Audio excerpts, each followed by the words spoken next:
오늘 또 우리 사도신경에 대해서 계속해서 한번 이어가 보고자 합니다. 오늘은 이제 부활에 관한 이야기를 좀 한번 해볼 건데, 근데 이 부활에 관한 이야기를 하기 전에 영문 버전의 사도신경과 한글로 된 사도신경을 보면 내용상에 조금 차이가 있습니다.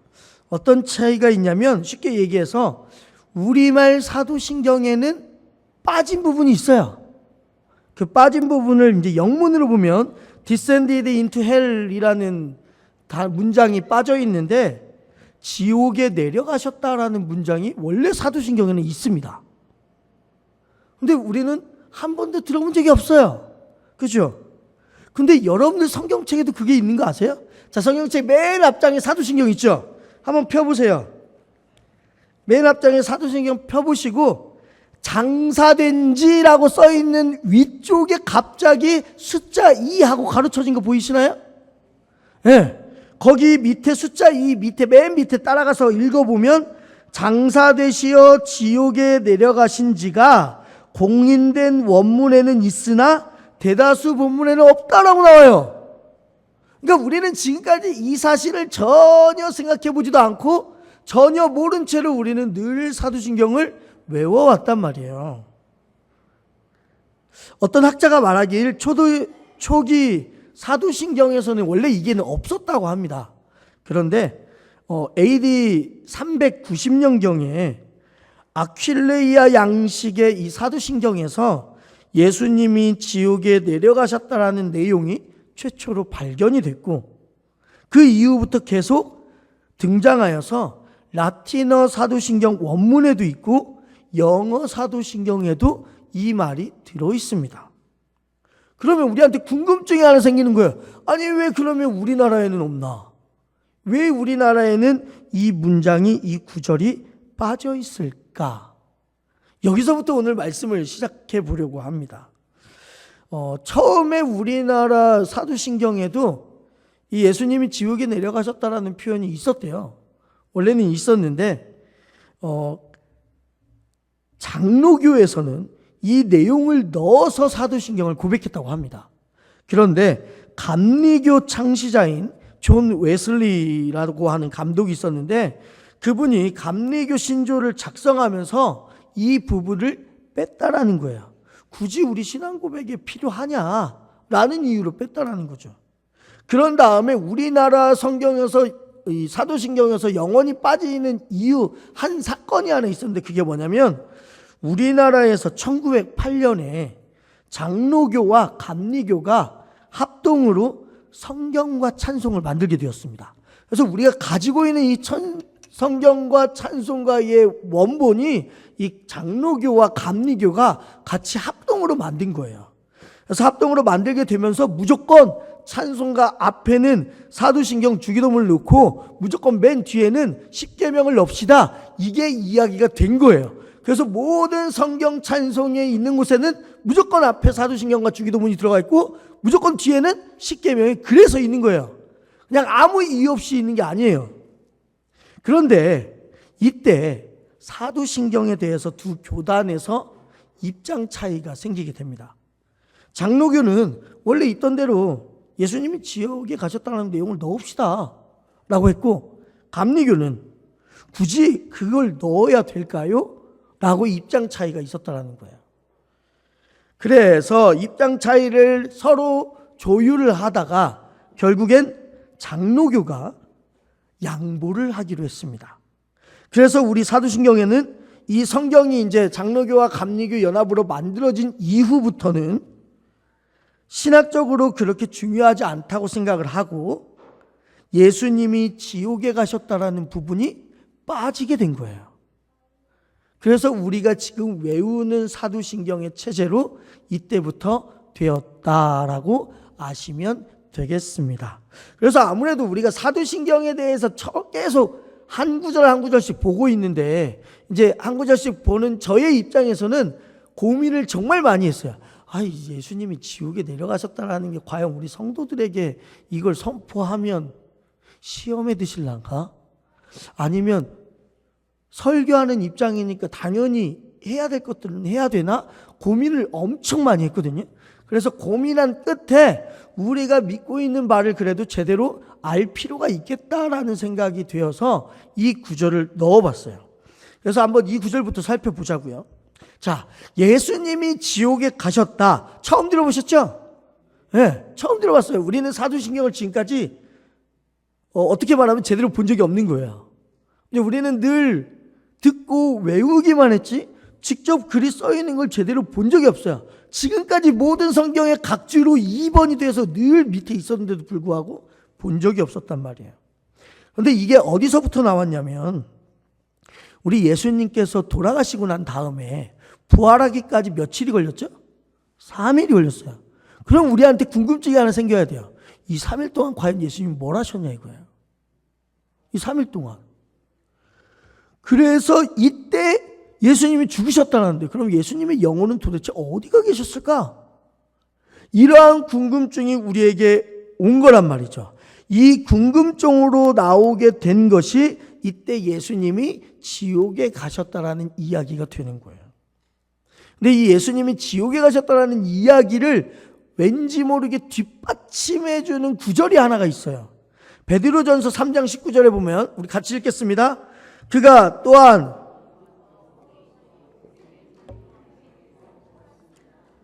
자, 이 말씀 보니까 왠지 그가 또한 영으로 가서 옥에 있는, 옥이라는 건 뭐예요? 감옥이잖아요, 감옥. 감옥에 있는 영들에게 선포하시니라 라고 하다 보니까 영의 세계 안에 감옥, 왠지 모르게 지옥을 뜻하는 것 같기도 하고 하다 보니까 이 말씀 때문에 예수님이 지옥에 가셨다라는 게 타당하지가 않냐라는 말들이 많이 나오게 됩니다. 근데 이걸 이해하기 위해서는 각 교단이나 각 종교가 이야기하는 것을 우리가 좀 살펴볼 필요가 있어요.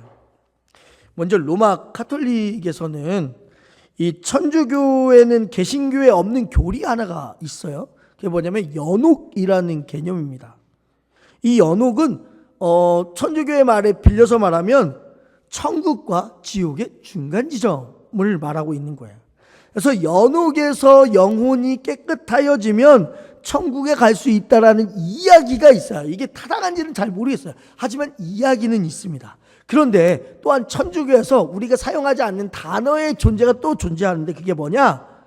연옥 말고 천국과 지옥도 아닌 제3의 중간 지점이 하나가 더 있어요. 그게 뭐냐면 림보라고 불리우는 거예요. 이 림보가 이렇게 이 림보 말고 단어는 똑같은데 림보라는 게 있는데 림보 중에 선조 림보라고 불리우는 곳이 있습니다. 구약의 성도들이 죽어서 구원을 기다리고 있는 장소가 바로 선조 림보라고 해요. 다른 말로 말하면 고성소라고 얘기를 합니다. 그래서 천주교에서는 예수님의 영혼이 죽어서 가신 저승이 바로 선조 림보 고성소다라고 주장을 하기도 해요. 그래서 한 신부님이 자신의 책에서 이렇게 글을 쓴 적이 있어요. 예수님이 구약의 성도들에게 십자가 신앙을 주셨고 그들을 해방시켜 천국으로 인도하셔서 이제는 고성소가 없어졌다라고 말하는 신부님도 계신다라는 거예요. 어때요? 좀 그럴싸하게 좀 들리시죠? 그렇죠?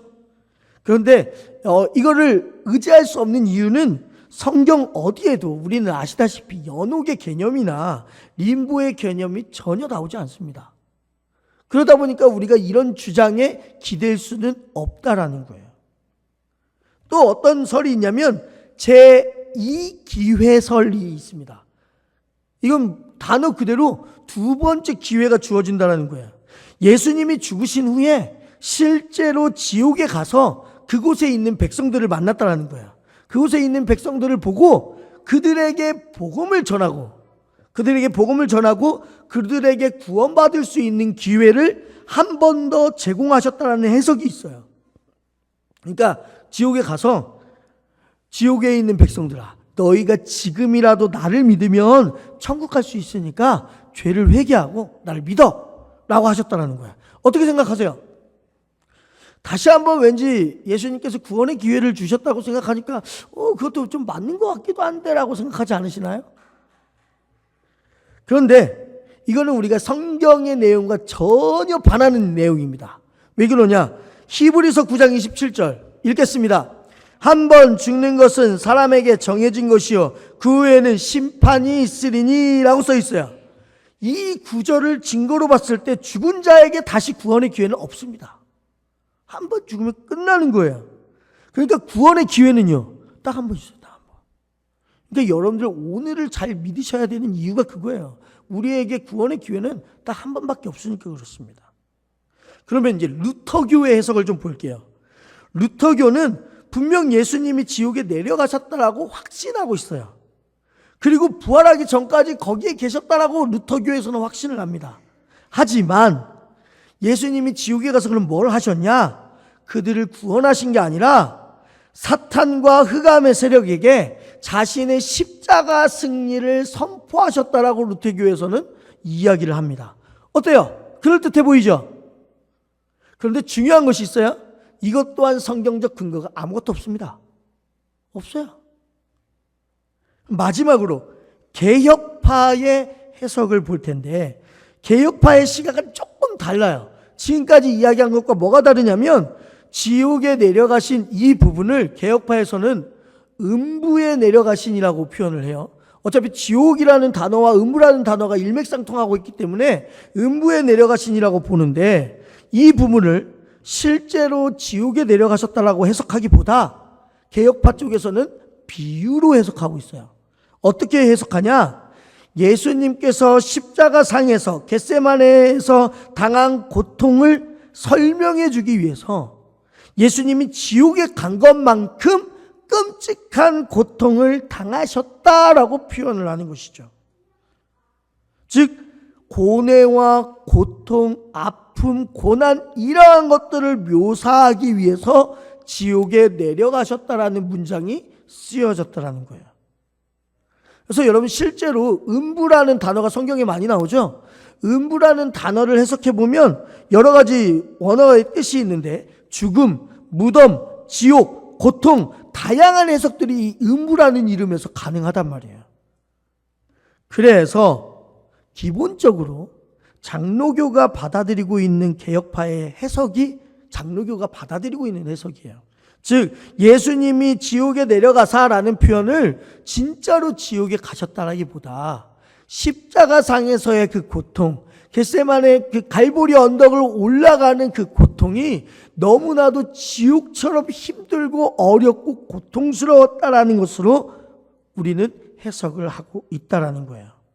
그래서 이렇게 정리할 수가 있겠죠. 예수님은 우리의 죄와 허물 때문에 십자가에서 죽으셨고 그 십자가에서의 죽음은 지옥의 고통과 동일한 것이다 라고 해석할 수 있는 게 이제 우리 장로교의 입장입니다. 이해가 되셨나요? 네, 감사합니다. 자, 그렇다면 사도신경에서는 왜 지난 시간에도 저희가 이제 십자가상에서 본디오 빌라도부터 시작해서 십자가의 죽음에 대해서 이야기했잖아요. 왜 사도신경에서는 이렇게까지 죽음을 강조할까요? 왜? 바로 그 다음에 올 부활을 이야기하기 위해서입니다. 그러니까 뭔가 우리가 무언가를 정말 중요한 것을 강조하기 위해서 그 앞에 것들의 설명을 장황하게 하는 경우가 있단 말이에요. 그렇죠? 우리가 대화하는 중에도 그렇단 말이죠. 그래서 이 사도신경도 마찬가지예요. 예수님의 죽음에 대해서 또 지옥에 내려가셨다는 표현까지 통해서 정말 힘들게 고통받으셨고 고난받으셨다는 것을 이야기하고 빵 터뜨리는 후에 그 다음에 어떤 이야기가 나오냐? 예수님의 이야기는 그걸로 끝이 아니냐라고 시작하는 이 부활의 이야기가 이때 나오게 된다는 거예요. 그래서 죽음이 있으니까 부활이 가능한 것이고 예수님이 죽으시고 그것으로 끝나버리면요 우리는 기독교를 솔직히 믿을 필요가 없어집니다. 왜냐? 예수님의 죽음과 예수님의 부활은 한 세트로 움직여요. 세트로. 전혀 별개로 이야기할 수가 없는 거예요. 그래서 우리가 오늘 읽은 본문 14절 고린도전서 15장 14절 다시 한번 읽겠습니다. 그리스도께서 만일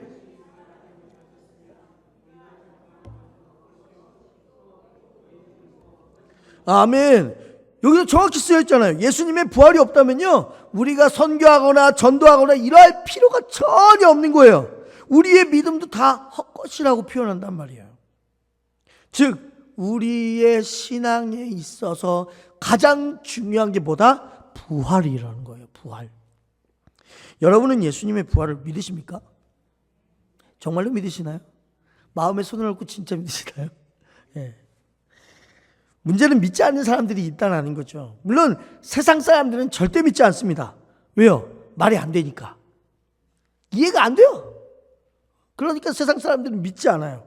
근데 더 큰 문제는 교회 성도들 가운데서도 부활을 믿지 못하는 이들이 있다라는 거예요. 안타깝게도. 이게 바로 그 고린도 교회의 실상이었어요. 고린도 교인들 중에도 부활에 대한 개념을 믿지 못하는 사람들이 있으니까 사도 바울이 이렇게 편지를 써서까지 예수님은 부활하셨다라고 외치고 있는 것이죠. 왜 교인 중에서도 부활을 믿지 못하는 사람이 있냐면 자신의 머리로 이해가 안 되니까요. 우리는 늘 보는 거에 익숙하고 내가 이해하는 거, 내가 증명할 수 있는 거, 내가 증거를 삼을 수 있는 것만 우리는 믿는 존재들 아니겠습니까? 그러다 보니까 상식이나 과학으로나 우리의 이성으로만 생각하니까 어떻게 죽은 사람이 다시 살아날 수 있겠어요? 그죠? 그래서 믿지 않는다라는 거예요. 그런데 이게 만약에 지금 이 자리에서도 아직까지 나는 예수님의 부활을 믿지 못하겠습니다 라고 하시는 분들이 계시다면 솔직히 뭐라 할 수 있는 게 없어요. 왜냐하면 부활을 믿지 못하는 사람들은요, 초대교회 때부터 지금까지 쭉 있었어요. 초대교회를 다니고 있었음에도 불구하고 지금까지 계속 있었단 말이에요. 그러다 보니 교회는 끊임없이 부활에 대해서 공격을 받았습니다. 그래서 초대교회에 있었던 부활에 대한 공격 4가지를 우리가 함께 좀 살펴볼 텐데 여기 화면에 나온 대로 하나하나씩 좀 볼게요. 첫 번째는 기절설이에요. 기절설. 즉 실제로 예수님이 십자가에 달리셨긴 했는데 잠깐 기절해 있다가 다시 내려와서 살아났다라는 그러한 가설이 있어요. 즉 원래부터 죽지 않았다라는 이야기죠. 근데 여러분 알잖아요. 십자가 처형에서 기절이라는 것 자체가 불가능해요. 왜냐하면 사람이 못에 박혔다니까요. 못에 박혔고 그 다음에 피를 다 쏟았어요. 그리고 어떻게 해요? 마지막에 로마 병정들이 진짜 죽었는지 확인하기 위해서 여기 옆구리에다가 창을 찔러보죠. 그리고 창을 찔렀을 때 나오는 2가지가 있었어요. 피와 물이 나왔다고 되어 있어요. 의사였던 모든 의학학자들은 이 피와 물이 나왔다라는 것이 바로 예수님이 죽었다라는 증거라고 과학 논문에까지 등장하였을 정도로 사실이라고 이야기하는 거예요. 그리고 또 성경에서도요, 누가가 바로 의사였잖아요. 누가는 확실하게 예수님의 시체라는 표현을 씁니다. 그러니까 의사인 누가가 봐도 예수님은 죽은 거예요. 그러니 이 기절설은요, 해당하지 않는 거죠. 2번째, 혼동설. 새벽에 예수님의 부활의 장면이라기보다는 예수님이 부활하셨다는 것을 처음 듣고 본 이들이 누구예요? 막달라 마리아와 다른 여인들이 가장 먼저 봤잖아요. 그렇죠? 이 여인들이 예수님의 무덤을 찾아갔단 말이에요. 그런데 찾아가니까 무덤의 문이 열려 있고 그 안이 빈 무덤이었다라는 게 이 여인들의 주장이었어요. 그리고 나서 이 여인들이 이제 천사를 만나서 이야기를 듣게 된 것이죠. 이를 두고 어떤 초대교회 많은 사람들은 뭐라고 얘기하냐면 여인들이 무덤을 번지수를 잘못 찾아간 거 아니겠냐라고 이야기하는 거예요. 근데 그게 가능하지 않은 이유가 뭐냐면 이때 당시에는 공동묘지의 그런 개념이 없었단 말이에요. 개인적인 동굴 무덤이었어요. 개인적인 무덤. 그렇기 때문에 잘못 찾아갈 수가 없는 거예요. 없는 거예요. 그 다음에 3번째, 도난설. 이거는 아마 여러분들도 많이 들어보시지 않았습니까? 도난설은 예수님이 죽은 다음에 제자들이 시체를 훔쳐갔다라고 이야기하는 거예요. 그래서 거짓말로 훔쳐가 놓고 나서 부활했다라고 이야기를 하는 거죠. 가장 일리가 있어 보여요. 왜요? 실제로 마태복음 28장에 보면 대제사장과 장로들이 그 도난설을 했다라는 가짜 뉴스를 만들기 시작합니다. 그래서 부활했다고 제자들이 떠들고 있으니까 이 제자들의 이야기를 잠재우기 위해서 뭐라 하냐면 예수님의 제자들이 훔쳐갔다고 얘기해라. 그러니까 이때부터, 초대교회 때부터 가짜뉴스가 지금까지, 그죠? 아무튼 이러한 걸로 이 도난설을 이야기를 하는 거죠. 그런데 여러분, 이 도난설도 우리가 이해해야 할 수 없는 게 뭐냐면, 예수님의 시체는 3일 동안, 그것도 미리 이 대제사장이라든지 이 로마 군인의 대장이 미리 그걸 염두에 두고 어떻게 한 거예요? 3일 밤낮을 지키라고 명령했단 말이에요. 그리고 그 명령을 했는데 돌문으로 닫아놨잖아요. 그 돌문이 혼자서 열릴 수 있는 게 아니란 말이에요. 그러니 이 주장도 말이 될 수가 없어요. 마지막으로 환상설이라는 게 있습니다. 예수님의 죽음에 대해서 제자들이 나중에 깨닫게 된 거예요. 아, 우리 때문에 돌아가셨구나. 그래서 막 자책하며 시달리다가 예수님이 너무 보고 싶어서 환상을 봤다는 거예요. 예수님의 환상. 그런데 여러분, 분명히 예수님의 다시 살아나심을 본 이들이 굉장히 많았어요. 그렇죠? 막달라 마리아와 여인들에게 보였을 뿐만 아니라 예수님의 12 제자들에게도 보였을 뿐만 아니라 동시에라고 정확히 성경에 적혀 있는데, 동시에 500여 명의 형제들에게 보였다라고 되어 있어요. 여러분, 환상이라는 게요, 수백 명의 사람들에게 같은 시간 같은 장소에서 환상을 볼 수가 없대요. 그러니 이 주장도요, 말이 되지 않는 거죠. 왜 사람들이 이렇게 부활을 믿지 못하고 이런 썰들을 만들어낼까? 왜냐하면 이 부활 사건이 우리의 이성과 논리로는 전혀 이해할 수 없으니까 믿지 않는 거예요. 그런데 우리의 이성과 논리로 설명하지 않아도, 설명되지 않는다 하더라도 믿어질 때가 있어요. 그게 언제냐? 나와 관련된 사건이면 믿어져요. 예를 들면 어떤 못생기고 인기 없는 형제가 교회에서 예쁜 자매를 혼자 짝사랑하고 있었다는 거예요. 물론 그 자매가 워낙 이쁘고 인기가 많다 보니까 자기를 거들떠보지 않고 자기를 좋아하지 않는다는 사실도 알고 있어요. 그런데 하루는 그 자매가 자기를 좋아한다는 소문이 들린 거예요. 상식적으로 이 형제는 말이 되지 않아요. 이 형제는 말이 되지도 않고 논리적으로 따지지도 않아요. 근데 그 소문이 들리니까 이 형제가 어떻게 되냐? 그 말을 믿게 되는 거예요. 왜요? 나에 관한 이야기니까. 나에 관한 이야기니까 믿을 수밖에 없단 말이에요. 나와 직접 연관된 중요한 일이 생기면 여러분들 논리나 이성이나 과학 필요가 없어져요. 부활도 마찬가지예요. 부활도 우리에게 매우 중요하다고 믿어지는 사람에게는 어떠한 논리, 이성, 과학 전혀 중요하지 않게 됩니다. 그러면 우리한테 궁금증이 하나 생기겠죠. 아니, 2000년 전에 일어난 이 부활 사건이 정말 나와 무슨 관계가 있습니까?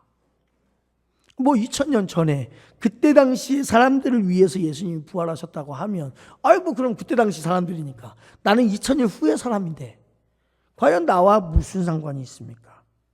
그런데 부활은요, 지금 사는 우리와도 연관이 있습니다. 부활 사건은 지금도 우리에게 너무나 중요해요. 왜 그러냐? 로마서 4장 25절 함께 읽겠습니다.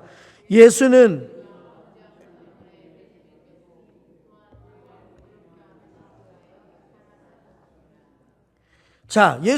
우리가 범죄한 것 때문에 내줌이 되고, 범죄했다라는 이야기는요, 이때 당시에 사람들만 범죄한 것이 아니라 우리도 현재 지금까지도 범죄하고 있단 말이에요. 그리고 또한 우리를 그 범죄한 것으로부터 의롭다 하시기 위하여, 의롭다 하신다라는 것이 뭔 말이에요? 그 범죄, 죄를 없애주고 라는 말이거든요.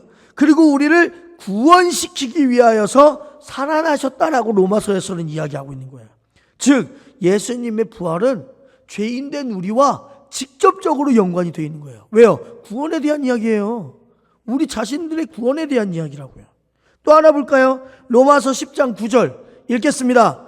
네가 만일 네 입으로 예수를 주로 시인하며 또 하나님께서 그를 죽은 자 가운데서 살리신 것을 내 마음에 믿으면 구원을 받으리라. 자, 우리가 구원받을 수 있는 조건이 뭐라고 써 있어요?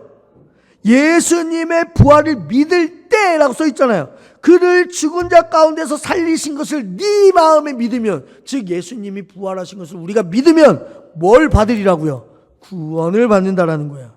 믿어야만 구원받을 수 있는 거예요. 반대로 부활을 믿지 않으면요, 죄송하지만 구원받을 수가 없습니다. 그래서 예수님의 복음이 담긴 4개의 복음서, 사복음서에서는 부활에 대해 매우 강력하게 강조하고 있는 거예요. 왜요? 예수님의 부활 사건보다 강조할 게 뭐가 있는데요? 여러분, 예수님이 부활하신 것보다 더 큰 강조점이 뭐가 있겠어요? 없어요. 예수님의 부활하신 거에 비하면 뭐 죽은 사람 살려내는 거 일도 아니고, 뭐 태초에 천지 만드시는 거 일도 아닌 거예요. 예수님이 다시 사신 게 가장 강력한 메시지라고요. 그래서 성경에서요, 강력한 메시지를 위해서 어떠한 장치를 마련하셨냐면, 첫 번째로 예수님은요, 죽기 전부터 자신의 부활에 대해서 여러 차례 예고하셨어요. 성경에서 예수님이 미리 예고하신 것 중에 여러 차례 예고하신 게 없어요. 내가 죽고 다시 3일 만에 부활하실 거다라는 얘기를 여러 차례 걸쳐서 이야기하셨단 말이에요. 때로는 제자들한테 내가 죽는다, 내가 죽고 내가 3일 만에 부활할 거다고 얘기도 하셨고, 다른 이들에게는요, 내가 성전을 3일 만에 내가 다시 세우겠다라고도 그렇게 부활에 대한 이야기까지도 하셨단 말이에요. 예수님이 예고하신 것 중에 부활보다 더 자주 예고하신 것은 없었다라는 거. 두 번째, 이 부활 사건을요, 천사들이 증거해 줬다니까요. 천사들이. 하나님의 메신저라고 불리우는 천사들이 이 부활에 대해 직접 증언을 했어요. 그러니 우리에게 더욱더 실제적인 사건이라는 것을 우리에게 와닿을 수 있는 증거가 되는 거죠. 마지막으로요, 예수님이 부활하신 다음에 직접 사람에게 보이셨다는 거예요. 말씀드렸죠. 막달라 마리아에게 보이시고, 무덤에서 돌아가던 여인들에게, 베드로에게, 12 제자들에게, 더 나아가 500여 명의 사람들에게 동시에 보이셨다고요. 예수님이 갈릴리에서도 나타나셨고요, 예루살렘에서도 나타나셨단 말이에요. 한 명도 아니고 동시에요. 이게 어떻게 조작이고 환상이라고 말할 수가 있겠습니까? 부활이 너무나도 중요하기 때문에 제자들은 그래서 부활의 복음을 증거할 때, 늘 전도할 때, 선교할 때 그 핵심 메시지로 반드시 부활을 전했습니다. 그래서 오늘 본문 12절 읽겠습니다.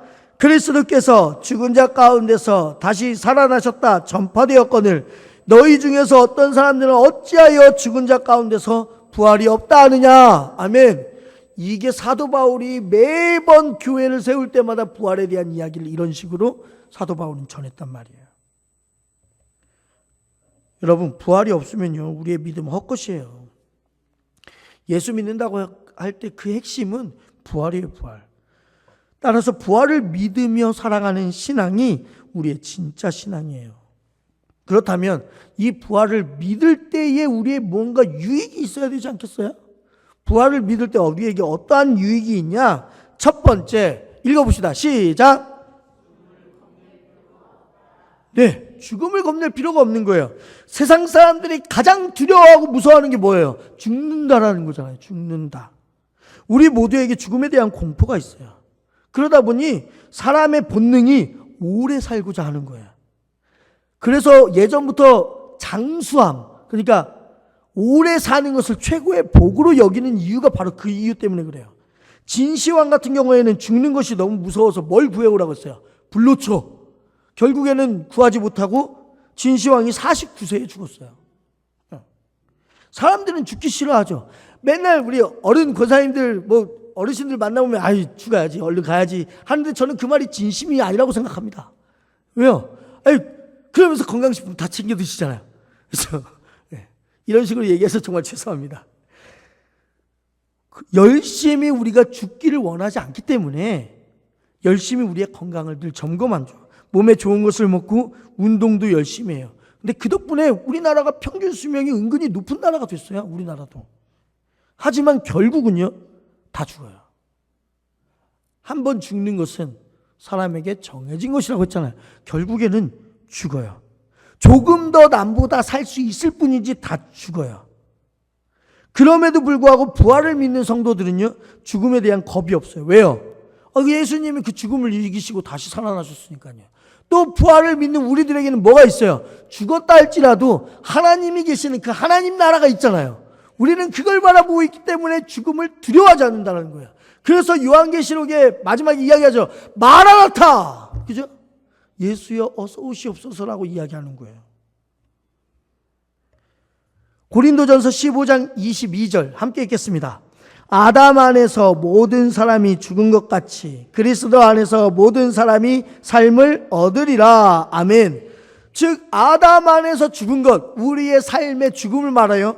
그걸로 죽음이 끝난 줄 알았는데 성경에 보니까 그리스도 안에서 모든 사람이 삶을 다시 얻는다라는 거예요. 이 땅에서의 삶은 끝날지는 몰라도 예수님의 부활을 믿는 우리들은 하나님 나라에서의 삶이 시작된단 말이에요. 그러니 우리는 죽음을 겁내지 않을 수 있다라는 것. 이러한 믿음이 우리에게 생기니까 당연히 유익이겠죠. 두 번째 유익이 있습니다. 읽어보겠습니다. 세상을 살아갈 소망이 생긴다는 거예요. 요즘 여러분 살기 좋아요? 살기 힘들어요? 그렇죠? 제가 만나본 분들 중에 다 살기 좋아요라고 하시는 분들이 거의 못 봤습니다. 살기 힘들어요. 버틸 힘이 없어져가는 세상입니다. 이런 순간에 우리는 늘 어떤 생각하냐면 누군가 내 옆에서 내 필요를 좀 채워주고 나를 도와준다면 얼마나 좋을까라는 생각한단 말이죠. 근데 우리 예수님이요, 부활하시자마자 제자들에게 먼저 이 말씀하셨어요. 마태복음 28장 20절 읽겠습니다. 내가 너희에게 분부한 모든 것을 가르쳐 지키게 하라. 볼지어다 내가 세상 끝날까지 너희와 항상 함께 있으리라 하시니라. 아멘. 부활하시고 나서 하늘나라로 승천하시기 전에 예수님께서 모든 사람들에게 뭐라고 말씀하셨어요? 내가 너와 항상 함께 하겠다고요. 그냥 어쩌다 한 번씩 함께 있을 게가 아니라 항상 always라고 단어를 쓰시면서 항상 함께 있겠다고 얘기하시는 거예요. 즉 부활을 믿게 되면 부활하신 주님이 우리가 어느 곳에 있건 무엇을 하건 간에 예수님이 우리와 항상 함께 하신다고 약속해 주신다는 거예요. 그러니 주님이 우리 옆에 계시고 우리 앞에 계시고 우리 뒤에 계시고 우리 안에 계시는데 무슨 걱정과 염려와 근심이 있겠냔 말이죠. 우리는 다 이길 수 있어요. 왜요? 주님이 오늘도 우리와 함께 계셔서 우리를 도와주시니까요. 이 모든 게 뭘로써 일어나냐? 바로 부활을 믿어야만이 일어난다는 거예요. 그러니 이제 사도신경을 외우실 때마다, 사도신경을 읊으실 때마다 이 부분도 여러분들이 힘있게 다시 살아나심을 내가 믿습니다라고 그 부활의 확신을 항상 큰 소리로 전할 수 있는 여러분들이 되시기를 주님의 이름으로 축원합니다. 기도하겠습니다. 사랑의 주님, 우리 마음 가운데 정말 부활이 우리의 마음에서 믿어지는지 우리 자신들을 돌아보게 하여 주시옵소서. 우리의 이성과 논리로만 생각하다 보니까 예수 그리스도의 부활이 우리랑 전혀 상관이 없고 믿어지지 않습니다. 주님, 이 부활 사건이 우리와 철저하게 관련이 있다는 사실을 오늘 말씀을 통하여서 선포하였으니 깨닫게 하여 주시고 지금부터라도 우리 예수 그리스도의 부활을 믿어 정말 예수님께서 나를 구원해 주셨다는 사실까지 믿음으로 나아갈 수 있는 우리 광림교회 모든 성도들이 되도록 인도하여 주시옵소서. 예수님의 이름으로 기도드립니다.